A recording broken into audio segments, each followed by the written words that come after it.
बच्चों आज हम लोग कक्षा 9 में लेसन है जीव विज्ञान में जैव विविधता। तो आज हम उसी के बारे में अध्ययन करेंगे। बच्चों देखिए यहाँ हमने लिख रखा है कि जैव विविधता यानी बायो डाइवर्सिटी, और ये आप जो है इसको देखेंगे प्रकृति में विभिन्न प्रकार के जीव जंतु। प्रकृति में जैसे हम अपने चारों तरफ जो हम जिससे घिरे हुए हैं वो हमारी प्रकृति है, और उसमें विभिन्न प्रकार के जीव जंतु एवं वनस्पतियां पाई जाती हैं। पृथ्वी के भिन्न भिन्न भौगोलिक क्षेत्रों जैसे रेगिस्तानी क्षेत्रों में देखिए आप अलग प्रकार के जीव जंतु पाएंगे, पर्वतीय क्षेत्रों के जीव जंतु अलग प्रकार के होते हैं, मैदानी क्षेत्रों में दूसरे प्रकार के जीव जंतु होते हैं, और बर्फीले क्षेत्रों में अन्य प्रकार के जीव जंतु होते हैं, जंगलों में जंगली जानवर पाए जाते हैं, वनस्पतियां होती हैं। तो उनमें इन जीवों की संख्या, रूप, रंग, स्वभाव आदि में विभिन्नताएं देखने को मिलती हैं। जीवों की इन विभिन्नताओं को भी जैव विविधता कहते हैं। बच्चों आजकल देखेंगे कि आप तो कहीं बाहर जाते हैं, किसी दूसरे देश में जाते हैं, तो कुछ न कुछ जीवों में अंतर पाया जाता है, और इन्हीं अंतर को, इन्हीं असमानताओं को, इन्हीं विभिन्नताओं को हम जैव विविधता कहते हैं। आइए बच्चों देखते हैं वर्गीकरण क्या है।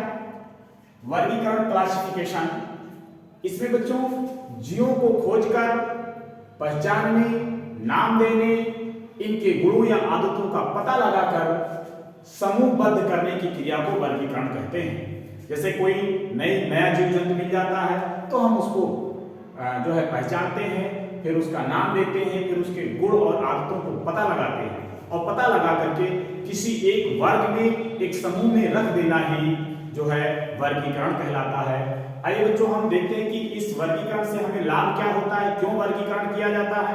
तो देखिए बच्चों, वर्गीकरण से लाभ, एडवांटेज ऑफ क्लासिफिकेशन।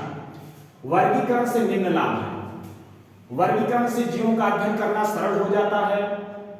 जैसे हम कोई जीव के बारे में पढ़ रहे हैं, तो जब हम जीवों का वर्गीकरण कर देते हैं, एक समूह में रख देते हैं, तो उससे हमको अध्ययन करने की सुविधा मिलती है। वर्गीकरण से एक जीव का अध्ययन करने पर उस समूह के सभी जीवों के बारे में पता लग जाता है। जैसे मान लीजिए किसी एक हमने वर्ग बना लिया, और उस वर्ग में एक ही प्रकार के जो उनके गुण होते हैं उनके आधार पर उनको रखा है, तो हम जब एक जीव के बारे में, एक वनस्पति के बारे में पता लगा लेते हैं कि इसकी ये विशेषताएं हैं, तो बाकी सभी वनस्पतियों के बारे में हमें आप क्लियर हो जाता है कि इसी प्रकार के वनस्पतियां अन्य भी इसी वर्ग में होती हैं।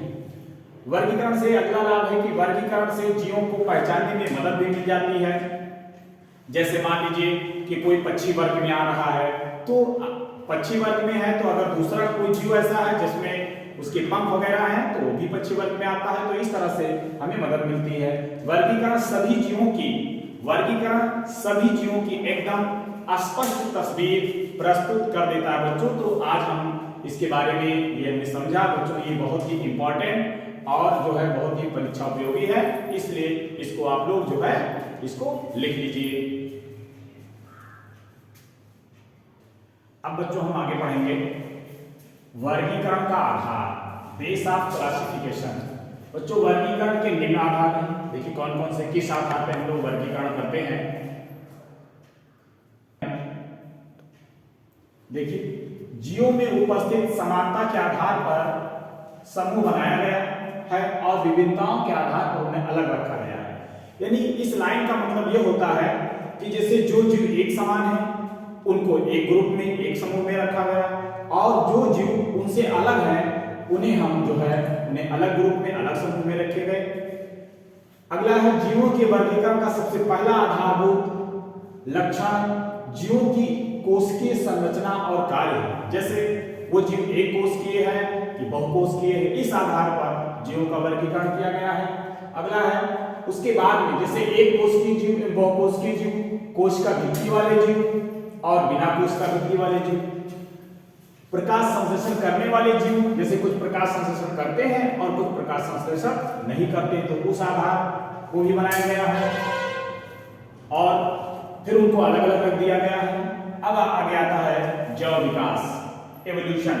जैव विकास धीमी गति से होने वाला एक क्रमिक परिवर्तन है बच्चों, जिसके परिणाम स्वरूप पूर्व काल के सरल संरचना वाले निम्न कोटि के जीवों जंतु एवं पौधों से आज के युग में पाए जाने वाले जटिल एवं उच्च कोटि के जीवों का उद्भव हुआ है। जैसे बच्चों आज हमने सुना है, हमने पढ़ा भी है कि सबसे पहले अगर पृथ्वी पर कोई जीव आया तो वो एक कोष के जीव अमीबा था, और धीरे धीरे बहुत सारे प्रकार के जीव धीरे धीरे अपने आप को विकसित किए और तरह तरह के जीव पृथ्वी पर आ गए। जैसे अमीबा से मनुष्य, आज हम बहुकोष किए हैं, तो हमने क्या देखा कि एक कोष के जीव अमीबा से आज बहुकोष के जीव जैसे मनुष्य की जो है मनुष्य बना हुआ है। तो इस तरह से बहुत सारे इस संसार में जीव की उत्पत्ति हुई है।